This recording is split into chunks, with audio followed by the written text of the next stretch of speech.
Avant de prier ensemble, je vais vous faire tourner, frères et sœurs, dans Nombre, le livre Nombre, chapitre 11. C'est une bonne lecture biblique qu'on va faire ensemble. C'est pour ça que je désire la faire avant de prier.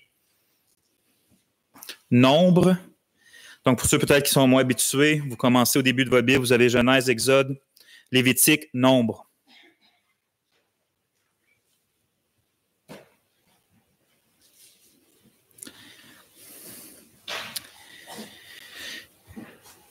Je vais sauter quelques passages des fois dans tout ce chapitre-là, mais je vais vous l'indiquer à chaque fois pour que vous puissiez bien suivre avec moi la lecture de la parole de Dieu. Donc, Nombre, chapitre 11, on va commencer la lecture au verset 4. Nombre 11, 4. Et je commence à lire la parole de Dieu.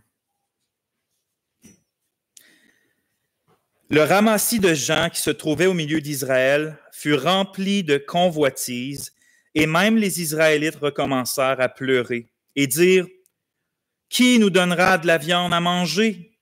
Nous nous souvenons des poissons que nous mangions gratuitement en Égypte, des concombres, des melons, des poireaux, des oignons et de l'ail. Maintenant, notre gosier est desséché, plus rien.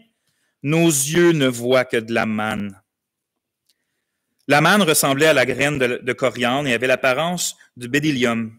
Le peuple se dispersait pour la recueillir. Il la broyait avec des meules ou la pilait dans un mortier. Il la cuisait au pot et en faisait des gâteaux. Elle avait le goût d'un biscuit à l'huile. Quand la rosée descendait la nuit sur le camp, la manne y descendait aussi. Moïse entendit le peuple qui pleurait, chacun dans son clan, à l'entrée de sa tente.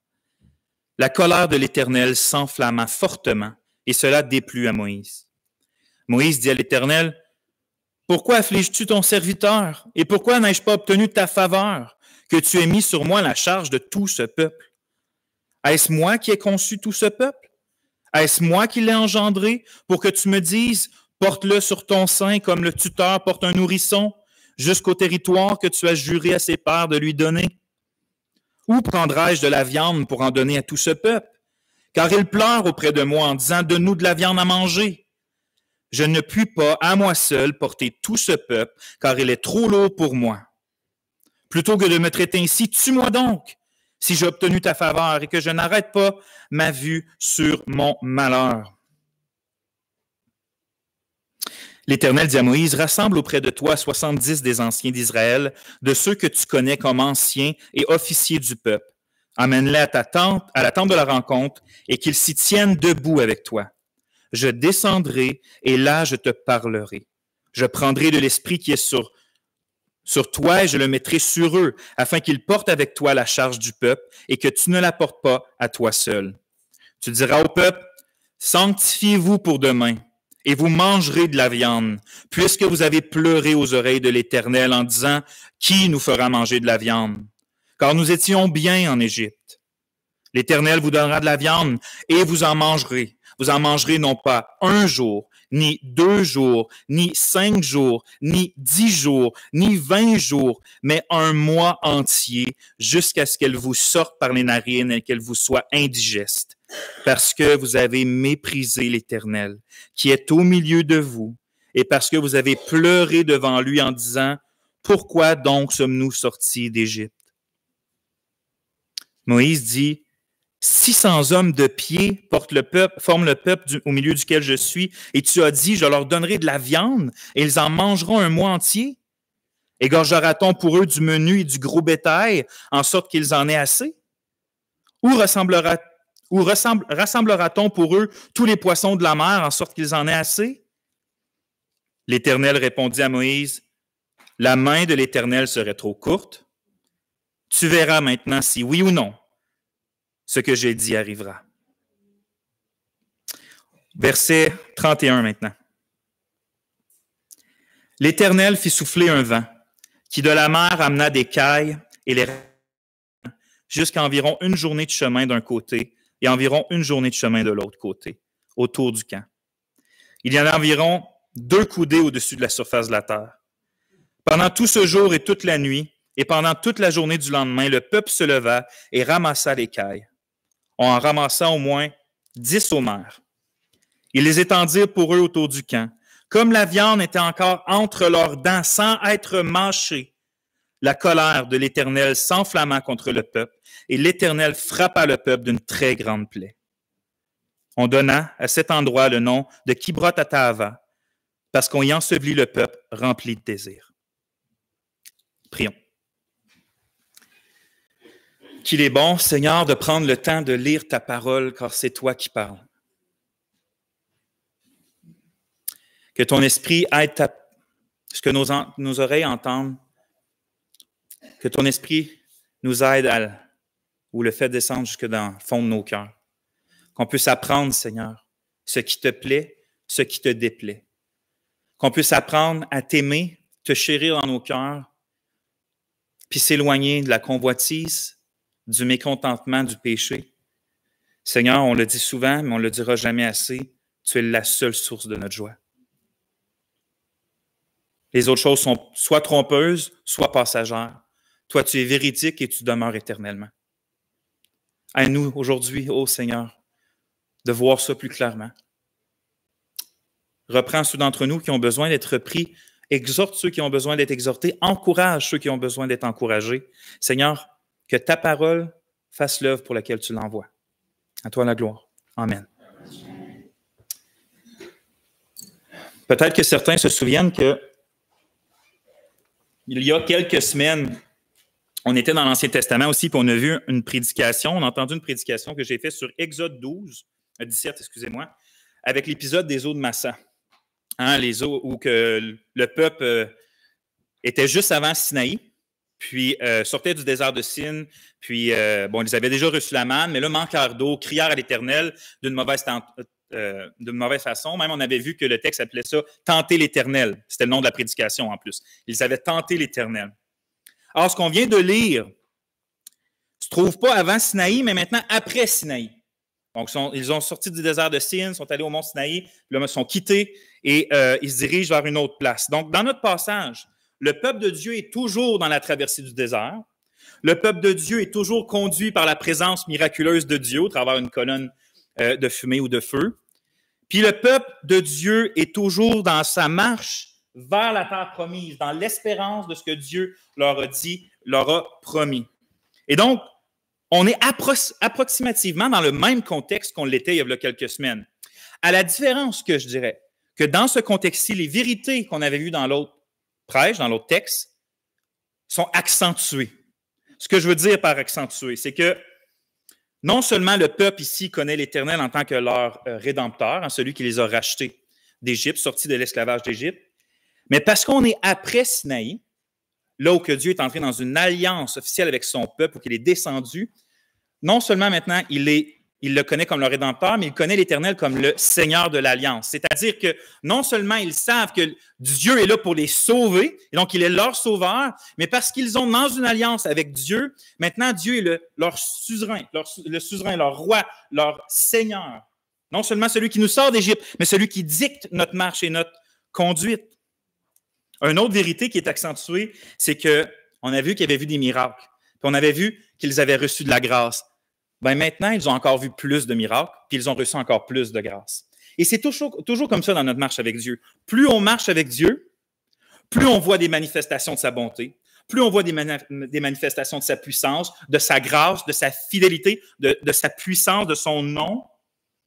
Ainsi, parce qu'on est, dans le fond, j'allais dire quelques semaines après Ésaïe, mais c'est pas ça que je veux dire, quelques semaines après la dernière prédication, mais qu'on est après Sinaï. On avait dit que le peuple avait eu faim, puis Dieu leur avait donné miraculeusement la manne. On avait vu que le peuple avait eu soif, puis Dieu leur avait donné miraculeusement l'eau.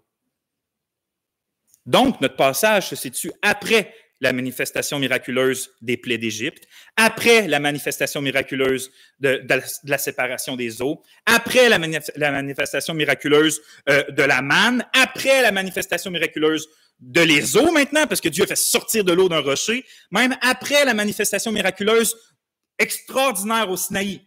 Bon, il y avait une part épeurante là-dedans, mais ça reste qu'ils ont vu une manifestation très particulière de la sainteté de Dieu à ce moment-là. Et là, on se dit, avec de telles expériences, des fois, on pense que plus qu'on voit des choses miraculeuses, certainement plus notre foi va être fortifiée ou on va être plus sûr de Dieu. Ben, ça serait d'avoir une trop haute estime du cœur humain. Une trop haute estime du cœur pécheur.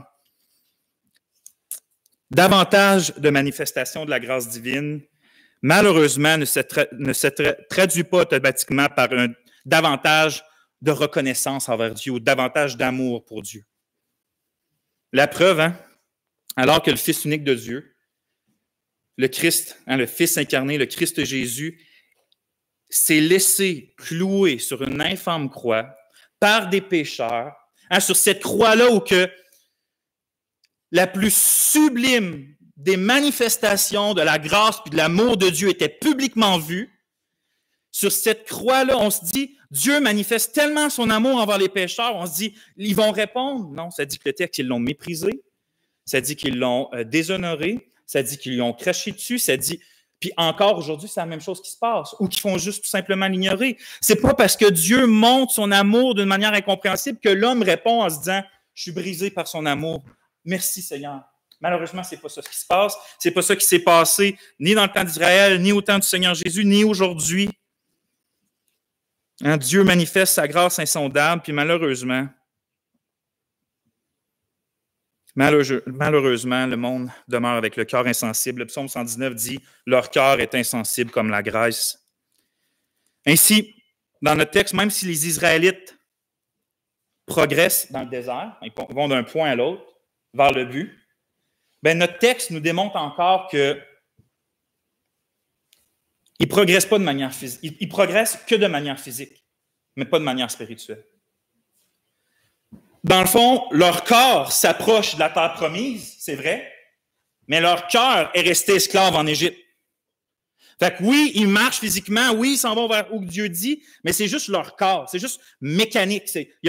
Leur cœur ne change pas. Puis c'est la raison pour laquelle cette première génération-là, des adultes qui sont sortis d'Égypte, sauf Caleb et Josué, sont tous morts dans le désert. Dieu n'a pas voulu leur donner la terre promise, c'est leur enfant qui l'a hérité.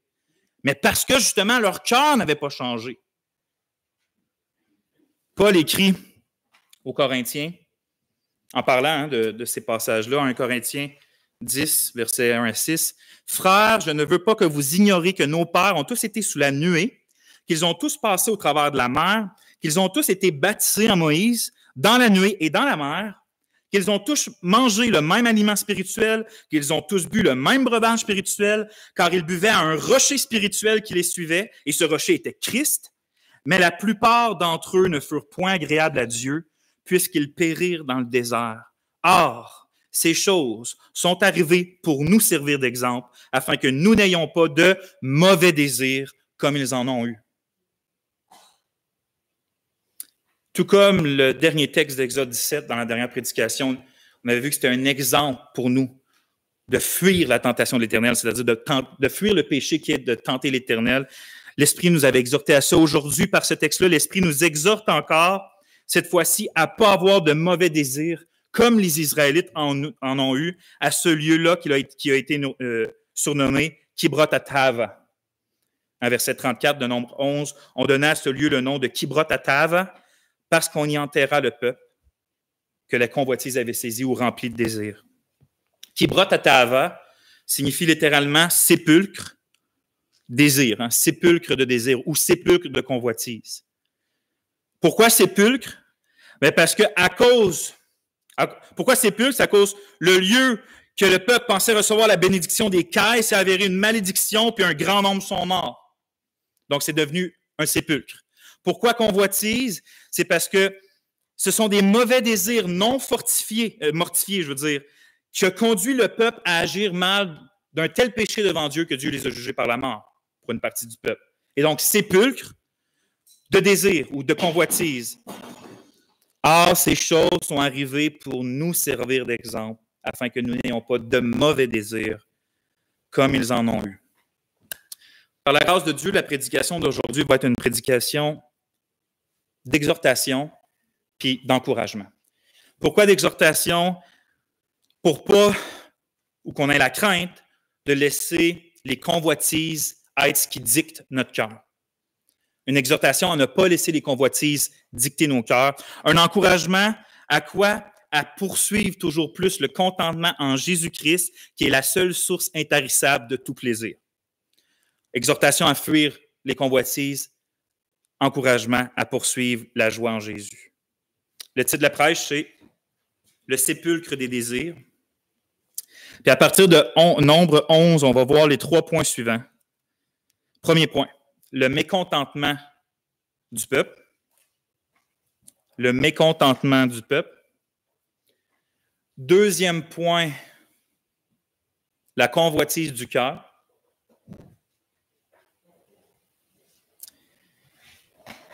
Et troisième point, la discipline de Dieu. Le mécontentement du peuple, la convoitise du cœur et la discipline de Dieu.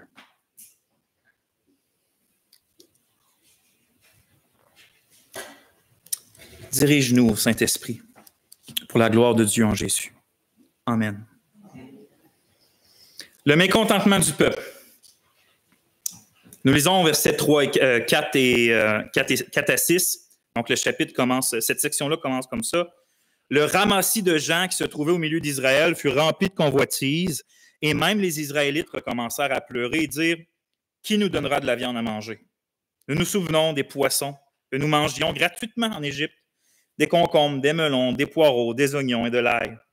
Maintenant, notre gosier est desséché, plus rien. Nos yeux ne voient que de la manne. Cet épisode-là de rébellion et d'amertume est provoqué, écrit Moïse, par ce qu'il écrit comme un ramassis de gens qui se trouvaient au milieu d'Israël. Hein?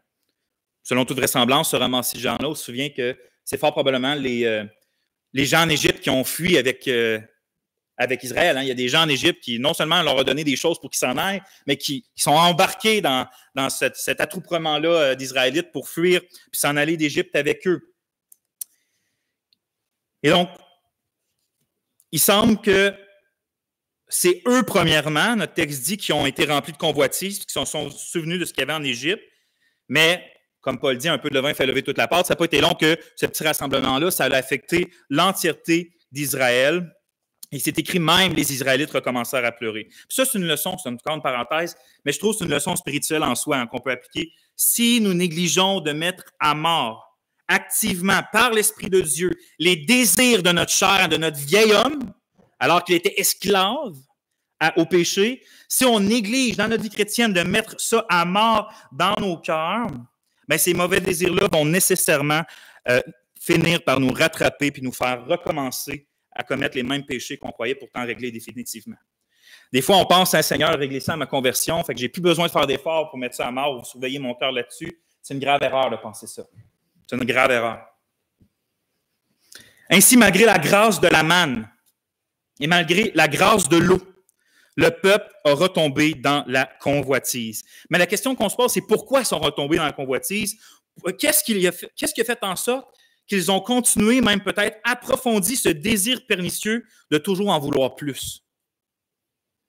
Les Israélites recommencèrent à pleurer et dire « Qui nous donnera de la viande à manger? » Nous nous souvenons des poissons que nous mangions gratuitement en Égypte, des concombres, des melons, des poireaux, des oignons et de l'ail.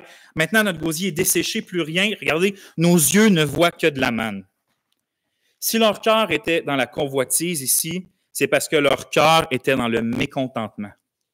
Le mécontentement, autrement dit, ils étaient insatisfaits. Ils étaient insatisfaits de ce que Dieu ne leur donnait pas.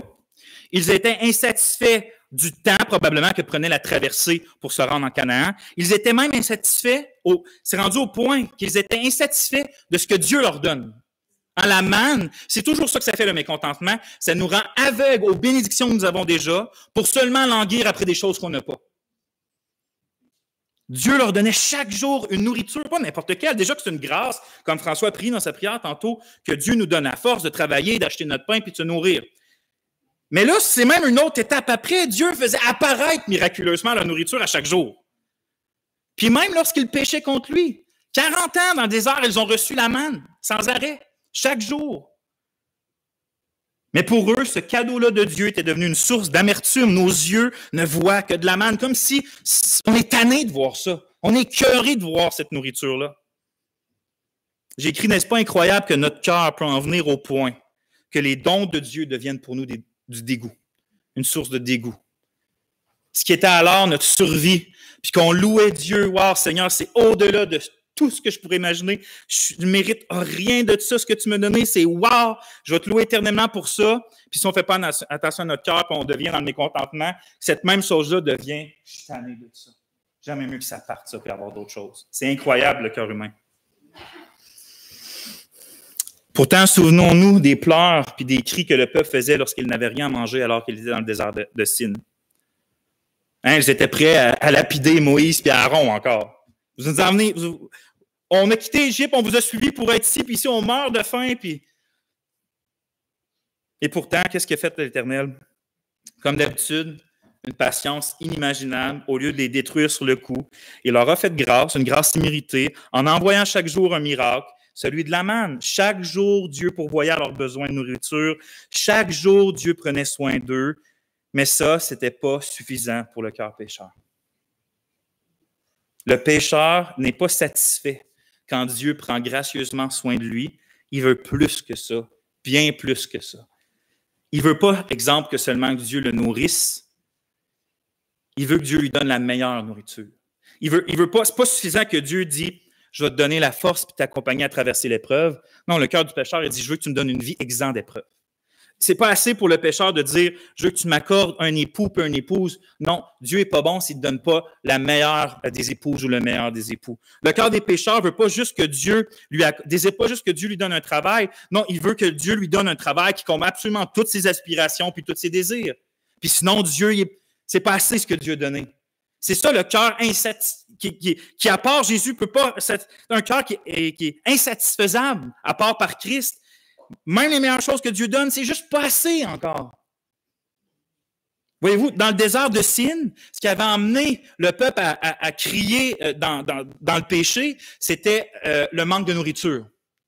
Mais maintenant, dans Kibrot Atava, ce qui l'amène à crier, à pleurer, puis à se plaindre, c'est pas le manque de nourriture, c'est la variété. Le manque de variété de nourriture. Oui, c'est vrai, on manque pas de nourriture, on manque pas d'eau. Merci Dieu, mais pourquoi on ne pourrait pas avoir davantage?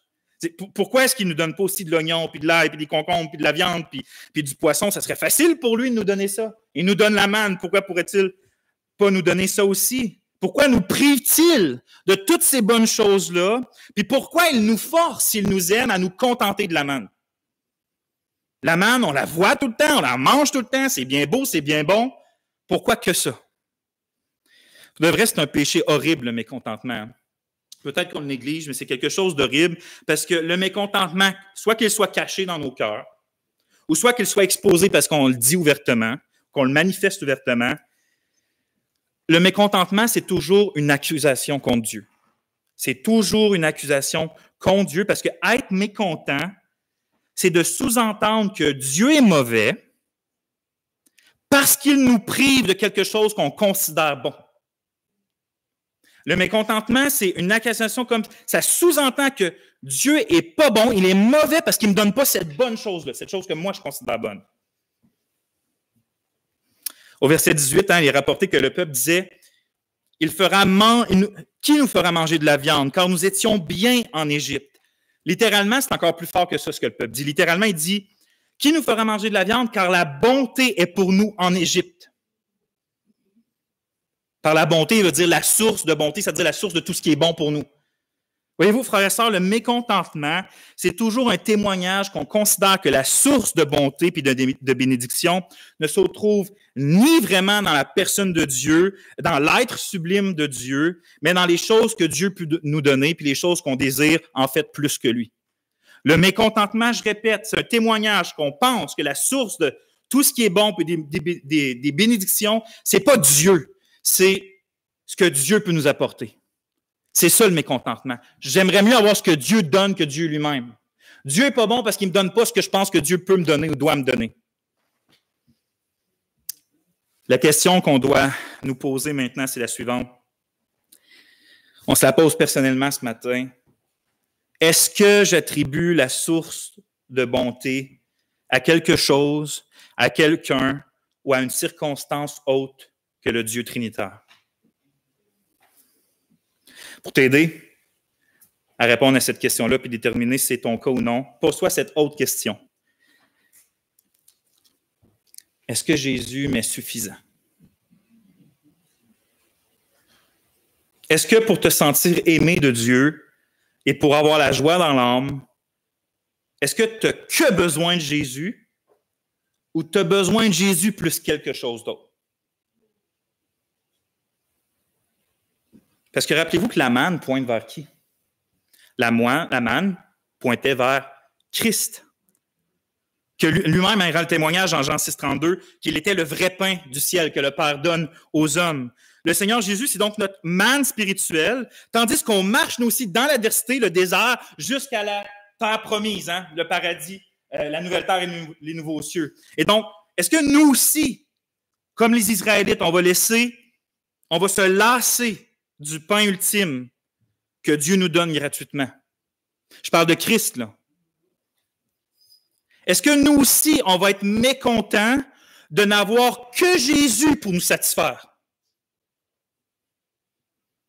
Est-ce que nous aussi, on va demander à Dieu, le Père, qu'il nous donne plus que Jésus? Plus que Jésus. Je déteste dire ces mots-là. Quel oxymore, quelle contradiction. Il n'y a rien de plus que Jésus. Jésus, c'est l'ultime manifestation de l'être et de la bonté de Dieu. Jésus, c'est la source de tout plaisir. Jésus, c'est le pain éternel, c'est l'eau intarissable. Hein? Jésus leur dit, Jean 6, « Je suis le pain de vie. Celui qui vient à moi n'aura jamais faim, et celui qui croit en moi n'aura jamais soif. » Jésus est amplement, mais amplement suffisant pour l'âme de quiconque se confie en lui. Mais malheureusement, trop de gens s'imaginent que Jésus est suffisant. Ils vont dire ça avec leur bouche, mais dans le fond, ils pensent qu'il est suffisant parce qu'il peut leur donner toutes les choses terrestres auxquelles elles aspirent. Ah, Jésus est suffisant pour me donner tout ce que je veux. Mais ce n'est pas ça que ça veut dire que Jésus soit suffisant. La suffisance qu'on trouve en Jésus, qui se trouve en Jésus, ça veut dire, psaume 73, « Quel autre ai-je au ciel que toi, et sur la terre je ne prends plaisir qu'en toi. » Écoutez, ma chair et mon cœur peuvent se consumer. Dieu sera toujours le rocher de mon cœur et de mon partage. La suffisance qui se trouve en Jésus, c'est ce que Paul dit en Philippiens 3, « Je regarde toute chose comme une perte à cause de l'excellence, de la connaissance de Jésus-Christ mon Seigneur, pour lequel j'ai renoncé à tout. » Autrement dit, frères et sœurs, que Jésus soit entièrement satisfaisant puis suffisant, ça ne signifie pas qu'il te donne en abondance toute la viande, les légumes, les épices de l'Égypte, mais plutôt qu'il se donne lui-même à toi. Il se donne lui-même à toi, de sorte à combler ton âme d'une joie ineffable, même si tu es privé de toute chose sur la terre. C'est ça la suffisance qui se trouve en Jésus. Tel est le don de Dieu pour tous ceux et celles qui ont confiance en lui, en Jésus, un contentement éternel. Charles Spurgeon disait, « Le croyant le plus pauvre, il parle de choses terrestres, est bien plus enviable que le plus épanoui des favoris du monde. Prends celui que tout le monde mais qui n'a pas Jésus, prends celui qui n'a rien dans le monde mais qui a Jésus, il est infiniment plus enviable, joyeux, béni que n'importe qui dans le monde qui aurait tout ce que ce monde peut offrir. Hein? Mais si tel n'est pas ce que toi tu veux, si comme les Israélites, tu es écœuré de la manne que Dieu te donne, si comme le peuple dans le désert, tu es mécontent de ne pas avoir ce que l'Égypte peut t'offrir, alors prends garde à toi parce qu'un cœur mécontent, c'est une terre extrêmement fertile à toutes sortes de convoitises trompeuses et destructrices. Et ça nous amène au deuxième point, qui est la convoitise du cœur. Le premier point, le mécontentement du peuple. Nécessairement, c'est leur cœur est mécontent. Qu'est-ce que ça produit, ça? C'est la convoitise du cœur.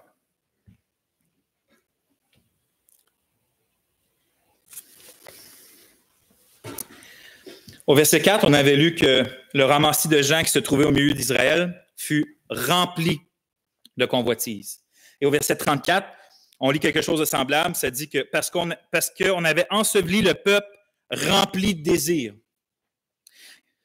Une chose qu'il faut savoir, que ce soit autant en hébreu qu'en grec, le mot qui est utilisé pour parler autant de bons désirs que de mauvais désirs, c'est le même en hébreu ou en grec. selon le contexte, des fois, on va traduire par convoitise ou désir, mais en réalité, c'est le même mot. Hein. C'est surtout le français qui cherche à distinguer, qui vont traduire par désir ou convoitise pour distinguer les bons des mauvais désirs. Parce qu'on sait que Dieu n'est pas contre les désirs en soi. Bien au contraire, c'est lui qui nous a créé une machine de désir. C'est lui qui a créé le cœur de l'homme avec une capacité à désirer. Le problème des Israélites, c'est donc pas le désir en soi. Hein, c'est parce que le Seigneur Jésus lui-même serait coupable d'avoir péché, parce que ça dit, lors de la dernière Pâque, « J'ai désiré vivement manger cette Pâque avec vous avant de souffrir. » Donc Jésus, en tant qu'homme, avait des vifs désirs en dedans de lui, et c'est tout à fait correct. Il n'y a donc théoriquement aucun mal en soi, puis écoutez, il n'y a aucun mal en soi pour les Israélites de désirer de la viande ou de désirer des épices ou des légumes. C'est pas mal désirer ces choses-là. Le contentement ne veut pas dire absence de désir ou faire à semblant qu'on n'a pas de désir. Tu sais, par exemple, un chrétien en prison peut vivre pleinement le contentement en Jésus tout en désirant sortir de prison. Un chrétien qui souffre dans son corps peut vivre le plein contentement de Jésus tout en désirant être guéri. Ce n'est pas des choses qui s'excluent mutuellement, ça. Le désir, c'est donc pas le problème, tant et aussi longtemps que le désir est sain et qu'il est maîtrisé. Tu me dis, ça veut dire quoi un désir maîtrisé? Ça veut dire que toi, tu es le maître de tes désirs et pas l'inverse. Ce n'est pas tes désirs qui te dirigent, c'est toi qui diriges tes désirs. Or, c'est là le problème du peuple à Kibrot Hatava. Leur mécontentement de ce que Dieu est et de ce que Dieu donne était comme s'ils prenaient de l'essence et ils jetaient ça sur la flamme de leur désir, le feu de leur désir. Leur désir était devenu incontrôlé et donc incontrôlable. À deux occasions, comme j'ai dit tantôt, le texte précise que le peuple était rempli de désirs ou qu'il était rempli de convoitises. Autrement dit, le mécontentement faisait en sorte que le désir de viande, par exemple, qui est un saint désir, envahissait maintenant leur cœur au point qu'il était rendu un désir non contrôlé, qu'eux-mêmes étaient contrôlés par ce désir. C'est pour ça que le texte en français traduit désir par convoitise au verset 4. Tout désir incontrôlé, même si ça commence, c'est un saint désir, lorsqu'il n'est pas contrôlé, il devient nécessairement une convoitise. Désirer se marier, c'est saint. Incapable d'être heureux et satisfait dans ma vie sans le mariage, c'est convoiter le mariage. Désirer avoir tel ou tel travail qui correspond à telle ou telle chose, c'est saint. Mais douter de la bonté de Dieu parce qu'il ne me permet pas que j'aille tel ou tel travail, c'est convoiter le travail. Or, il faut réaliser que tout saint désir a la capacité de devenir de mauvais désirs et produire ensuite une conduite désastreuse. Par exemple, on a juste à aller dans la Bible, c'est rempli d'exemples. Sarah. Sarah avait un saint désir d'avoir des enfants. C'est saint d'avoir des enfants. Mais lorsque le temps de Dieu était devenu trop long pour elle, elle est devenue mécontente. De sorte que son saint désir d'avoir des enfants s'est transformé en convoitise. Son désir envahissait, remplissait son cœur. Elle ne désirait plus un enfant, elle convoitait maintenant un enfant. Et qu'est-ce que ça produit dans sa vie? Ça produit le fait qu'elle s'est dit, je vais prendre mes propres moyens, de ma propre façon, et utiliser des moyens charnels pour essayer d'avoir l'enfant qu'elle ne désirait plus, qu'elle convoitait maintenant. Et c'est toujours ça qui arrive si on laisse les convoitises nous envoyer. Vous voulez savoir si vous convoitez quelque chose? Êtes-vous prêt à laisser tomber les standards et la moralité de Dieu pour l'acquérir? On va prendre, par exemple, il y a des gens qui désirent se marier, mais après un certain temps, ça fait tellement longtemps qu'ils vont laisser faire les étapes du mariage, qu'ils vont être en relation pareille, parce que ça a juste trop été long. Vous voyez, quand tu es prêt à laisser tomber les standards de Dieu pour avoir ce que ton cœur désirait sainement, ça montre qu'il est rendu une convoitise. Assurément, beaucoup d'entre nous désirent ardemment des choses pour nos vies, c'est normal. Mais il faut prendre garde, frères et sœurs, prendre garde que nos désirs ne deviennent pas disproportionnés, puis n'envahissent pas nos cœurs au point de devenir des convoitises mensongères qui nous font croire que la bonté, la source de bonté, ne se trouve pas vraiment à l'Éternel, mais qu'elle se trouve plutôt en Égypte. C'est un mensonge, c'est un terrible mensonge. Il faut plutôt chercher à imiter Moïse, un verset que j'aime bien de lui. qui témoigne de lui en Hébreux 11, qui dit que Moïse préféra être maltraité avec le peuple de Dieu que d'avoir pour un temps la jouissance du péché. Il regardait l'opprobre de Christ comme une richesse plus grande que les trésors de l'Égypte, car il avait les yeux fixés sur la rémunération. Le verset d'après nous dit qu'il voyait comme l'invisible, celui qui est invisible, par la foi, bien sûr. La récompense ultime d'un cœur rempli en Jésus va toujours être infiniment supérieure à toute autre chose. Et donc, nos efforts, frères et sœurs, nos efforts doivent être à faire tout notre possible pour que tout autre désir saint de nos cœurs ne vienne pas surpasser les désirs de communion qu'on peut avoir avec l'Esprit de Jésus, avec Dieu. Un auteur que j'aime bien, Wilhelmus Ambrekel, écrivait « Apprenez à adapter vos désirs à vos circonstances, quelles qu'elles soient, et n'essayez pas d'adapter vos circonstances à vos désirs, car cela n'aurait pas de fin. Éloignez de vous l'insatisfaction, qui est un fléau pour la vie spirituelle, et possédez votre âme dans le contentement, dans le contexte, dans le contentement en Jésus, bien sûr. » Alors, si, par exemple, il y a bien un désir qu'on peut laisser notre cœur être envahi après de ce désir-là, hein, sans essayer de l'étouffer, on peut même avoir ce que j'appelle une saine insatisfaction continuelle. C'est-à-dire, c'est comme jamais assez. On est comblé, mais en même temps, on ne l'est pas assez encore, on en recherche plus. Il y a un désir qui existe, qu'on peut faire ça, puis c'est celui d'expérimenter la présence, la communion, puis la direction du Seigneur dans notre vie. Ça, on peut laisser nos cœurs sans frein dans cette poursuite de ce désir-là, sans jamais commettre un péché. Pourquoi? Parce que ça dit, Psaume 27,4, « Je demande à l'Éternel une chose que je désire ardemment. Je voudrais habiter toute ma vie dans la maison de l'Éternel pour contempler la magnificence de l'Éternel et pour admirer son temple. » Ce désir-là doit être ce qui envahit votre cœur constamment. Un tel désir va toujours te conduire dans la bonne direction, contrairement au désir terrestre qui, même si sont sains, on l'a vu, peut finalement être déproportionné puis nous conduire dans beaucoup d'afflictions s'ils envahissent nos cœurs. Autrement dit, si nous n'enterrons pas nos mauvais désirs, ce sont nos mauvais désirs qui vont finir par nous enterrer.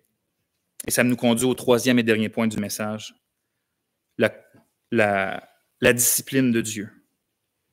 Le mécontentement du peuple, la convoitise du cœur et maintenant la discipline de Dieu.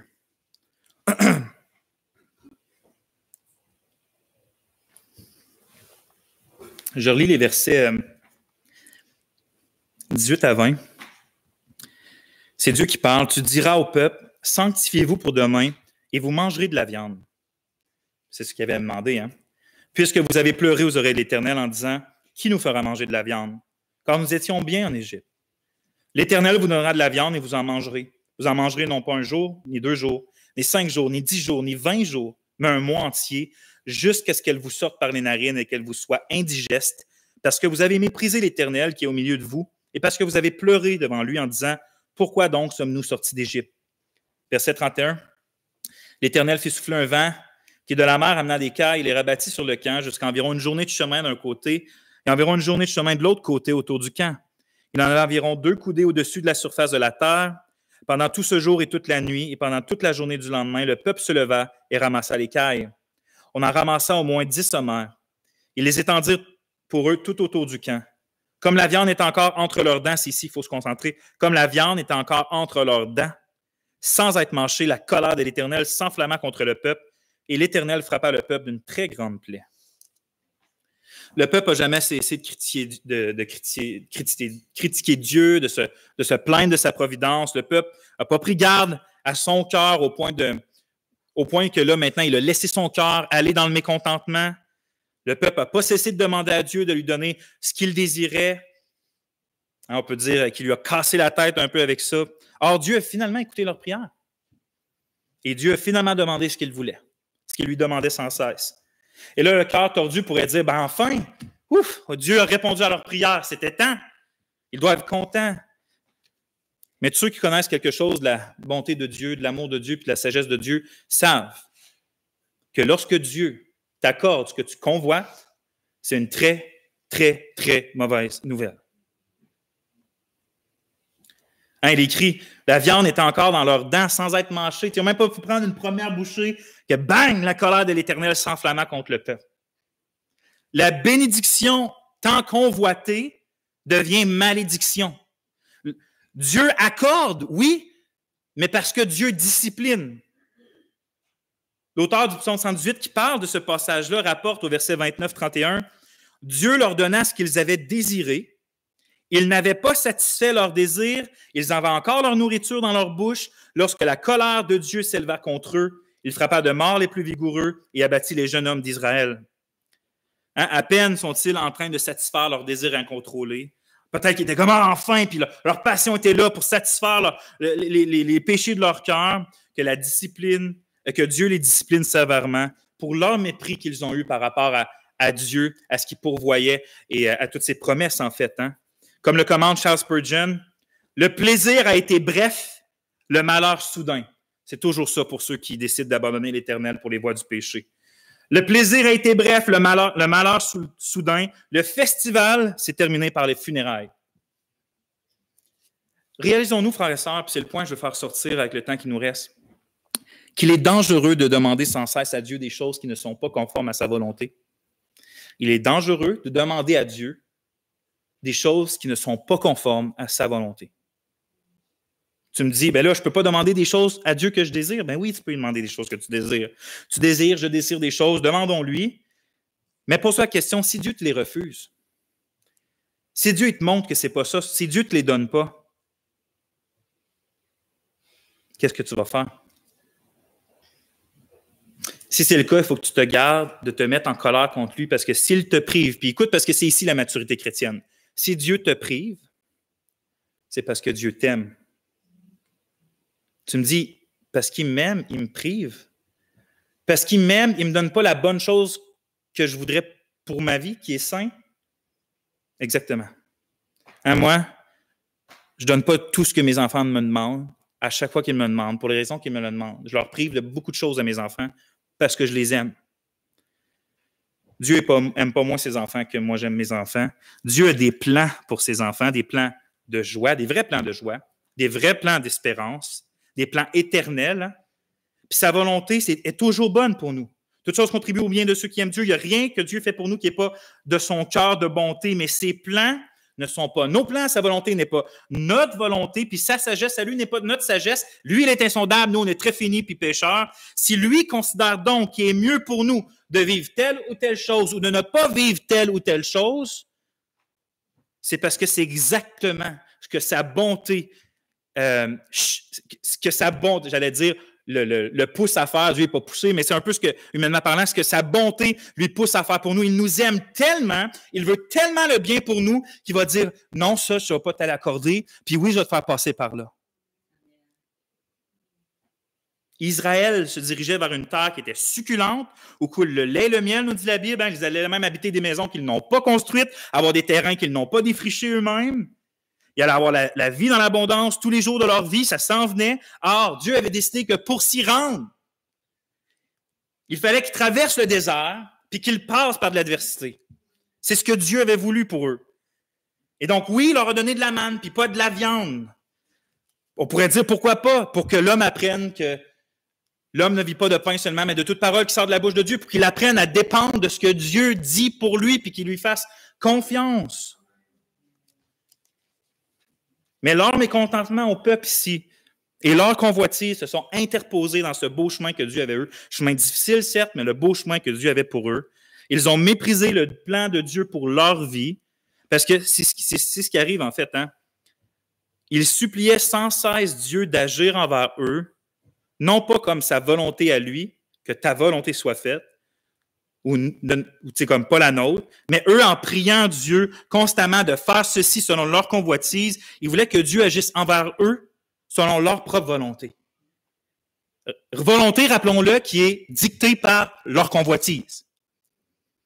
Or, Dieu a été très patient, et Dieu est très, très, très, très, très patient, d'une patience inimaginable, mais la patience de Dieu n'est pas infinie. Vous voulez absolument que les choses soient comme vous le désirez. Voici, je vais faire selon votre cœur. C'est un peu ce que Dieu fait. Ce que Israël refusait toutefois de réaliser, c'est que nos propres chemins mènent toujours finalement à l'insatisfaction, puis dans certains cas à la mort physique ici, mais ou à la mort spirituelle. En recevant ce qu'ils demandèrent, pourtant, ils reçurent la discipline divine qui était le fruit en fait de leur mauvaise voie, de leur mauvais cœur.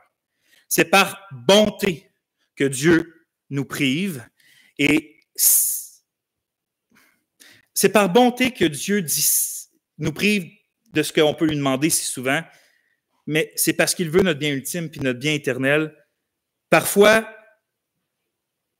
ça se peut, par exemple, que si on ne comprend pas, puis qu'on persiste, puis qu'on laisse les désirs incontrôlés devenir des convoitises, puis qu'au lieu d'être des prières humbles qui cherchent la face de Dieu, ce soit des espèces de prières accusatrices qui disent « Tu me donnes pas ci, tu me donnes pas ça, je veux ci, je veux ça », ça se peut que Dieu, dans sa discipline paternelle, nous donne ce qu'on demande. Ça se peut qu'il le fasse. Qu'il nous fasse goûter, dans le fond, à la folie de nos mauvaises voies. Puis il n'y a rien de plus accablant. Moi, il n'y a rien qui me terrorise de plus que ça. Que je sois si endurci à m'emmener, que Dieu me dit « Tu vas goûter pour un temps à ce que tu veux vraiment. » Au lieu d'avoir la satisfaction des désirs de l'esprit dans mon cœur puis de marcher avec ça, tu veux vraiment marcher dans ce côté-là? Il dit, ben, je ne vais pas te laisser périr. On ne parle pas de perdre du salut ici, on parle de vrai enfant de Dieu que Dieu va toujours ramener, mais quand même, ça ne me tente pas de passer par ce croche-là où que Dieu, pour l'espace d'un temps, il me laisse seul goûter à l'amertume de mes propres voies. Pendant 20 ans, j'ai goûté à l'amertume de mes propres voies, je ne veux plus jamais regoûter à ça. Ça me terrorise, ça devrait tous nous terroriser. John Owen l'écrivait, « Être livré au désir de son propre cœur et être laissé libre de marcher selon ses propres idées est la condition la plus terrible dans laquelle une créature peut tomber dans ce monde. » Lorsqu'on s'entête à avoir des idoles dans nos cœurs, parce que des désirs incontrôlés, c'est des idoles, et qu'on ne cesse pas de demander à Dieu, consciemment ou inconsciemment, « Donne-nous la jouissance de nos idoles. » C'est pas si rare que Dieu, par amour et par sainte jalousie, nous donne pour un temps la jouissance de nos idoles. Mais ça a un grand coût. C'est ça qui devrait nous remplir de crainte, parce que nos idoles sont remplies de poison, sont remplies d'amertume. C'est un désir qui passe comme ça, puis après ça, on est laissé pour longtemps avec les amertumes. Même, il y a certaines choses, quand on goûte à nos idoles, qui peuvent laisser des dommages pour le reste de notre vie ici sur Terre. Des conséquences qu'on a à vivre et à accepter pour le reste de notre terre, juste parce qu'on a persévéré à vouloir choisir nos propres voies, et à demander à Dieu de nous les donner. Même si Dieu nous restaure, même s'il nous ramène dans le bon chemin, même s'il nous donne la joie du salut, il y a des choses terrestres qui peuvent peut-être demeurer le temps de la vie terrestre et qu'on doit faire avec. Charles Spurgeon avait compris ça et c'est pour ça qu'il priait en disant « Ô mon Dieu, refuse-moi mes prières les plus pressantes plutôt que de les exaucer avec des plaisirs. » Hein? Si la réponse à ça, c'est quelque chose qui te déplaît, même si je n'arrête pas de te lâcher, donne-moi-les pas. Donne-moi-les pas. Mieux vaut avoir, il écrit, mieux vaut avoir faim et soif de justice que d'être bien rassasié par les douceurs du péché.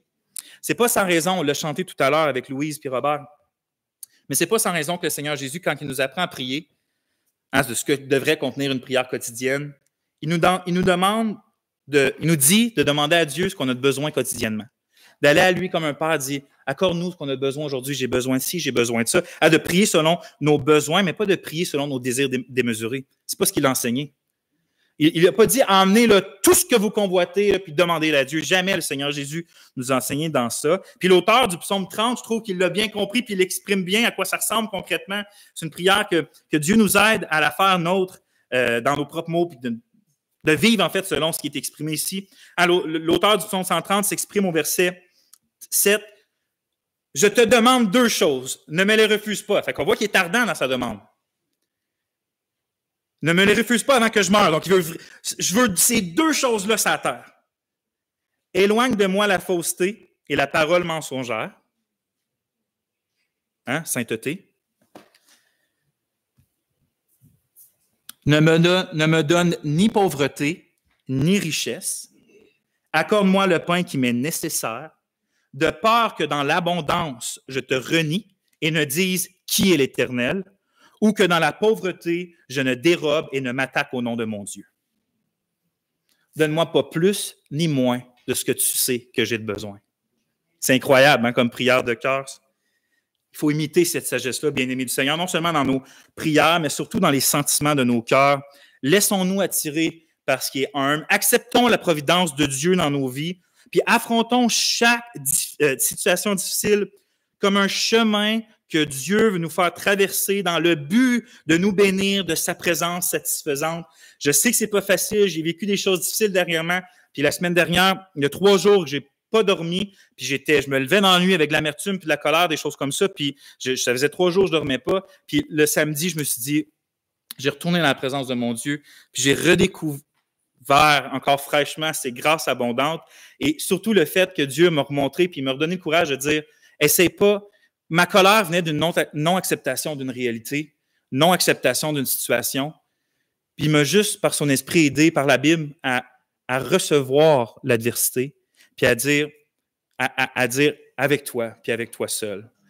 Puis ça change absolument tout. C'est pas facile traverser des choses difficiles, mais c'est encore plus difficile si on se bloque devant les situations comme un mur. Puis à force de les repousser, on est toujours en train de les repousser, puis c'est comme un mur, deux choses qui se frottent ensemble. Mais si on décide plutôt de le recevoir par la grâce de Dieu, pas comme des sadomasochistes, mais comme venant de Dieu, contrôlé par Dieu, dirigé par Dieu, pour la gloire de Dieu, puis par la grâce de Dieu, c'est quelque chose qu'on peut tous faire à cause de son esprit.